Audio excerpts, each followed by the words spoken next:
నేను cloud kitchen start చేస్తున్నానని రెడిట్‌లో post పెట్టినప్పుడు నాకు చాలా మంచి పాజిటివ్ రెస్పాన్స్ వచ్చింది.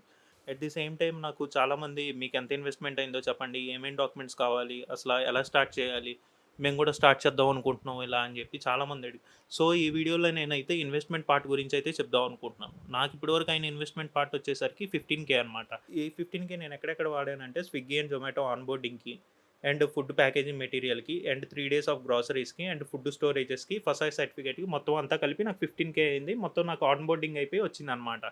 ఇప్పుడు నుంచి నేను పెట్టుకునే ఇన్వెస్ట్‌మెంట్ మొత్తం ఇంకా ఉంటది. ఇది నా డే 2 కాబట్టి ఇప్పటి వరకు అయిన నా ఇన్వెస్ట్‌మెంట్ 15,000. ఓకే. ఇప్పుడు చాలామంది రీసెంట్‌గా నన్ను ఇద్దరు అడిగిన క్వెషన్ ఏంటంటే, మా దగ్గర 1,50,000, 2,00,000 ఉన్నాయి. మేము కూడా స్టార్ట్ చేద్దాం అనుకుంటున్నాము. ఎలా స్టార్ట్ చేయాలి అని అడుగుతున్నారు. ఇప్పుడు నేను చెప్పేదేంటంటే, మీ దగ్గర 1,50,000 ఉన్నప్పుడు 20%, 30% పెట్టుకొని స్టార్ట్ చేసుకోండి. ఎందుకంటే మీకు ఏదైనా సైడ్ ఇన్‌కమ్ వస్తుందనుకోండి ప్రాబ్లమ్ లేదు గానీ, ఇప్పుడు సైడ్ ఇన్‌కమ్ లేనోళ్ళు ఒకేసారి వాళ్ళ దగ్గరున్న ఇన్వెస్ట్‌మెంట్ మొత్తం పెట్టుకొని ఇలా క్లౌడ్ కిచెన్‌లో దిగటం అనేది కొంచెం రిస్క్ అయిన ప్రాసెస్ అనమాట. ఎందుకంటే క్లియర్‌గా చెప్తాను.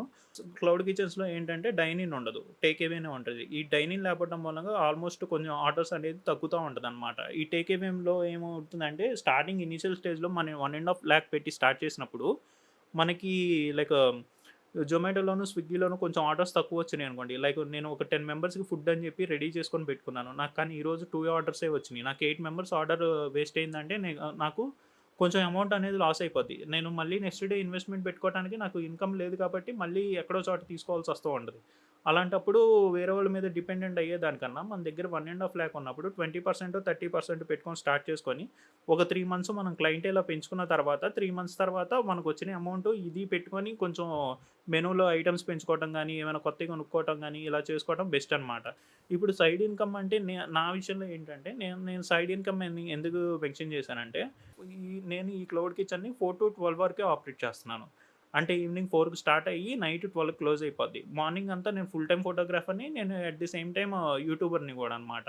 నా యూట్యూబ్ ఛానెల్‌లో ఆల్రెడీ 4 మంత్స్ బ్యాక్ మానిటైజ్ అయిపోయింది కాబట్టి నాకు ఎంతో కొంత అమౌంట్ యూట్యూబ్ నుంచి వస్తుంది. అట్ ది సేమ్ టైమ్ నాకు ఫోటోగ్రాఫర్‌ని కాబట్టి నేను ఈ ఫీల్డ్‌లో 4 ఇయర్స్ నుంచి ఉన్నాను కాబట్టి నాకున్న క్లయింటేల్ మంత్‌కి ఎంత లేదన్నా 3 ఈవెంట్స్ గానీ, 2 ఈవెంట్స్ గానీ చేసుకున్నా నాకు ఎంతో కొంత ఈఎంఐలు పే చేసుకోవడానికైనా అమౌంట్ వచ్చేస్తా ఉంటదనమాట.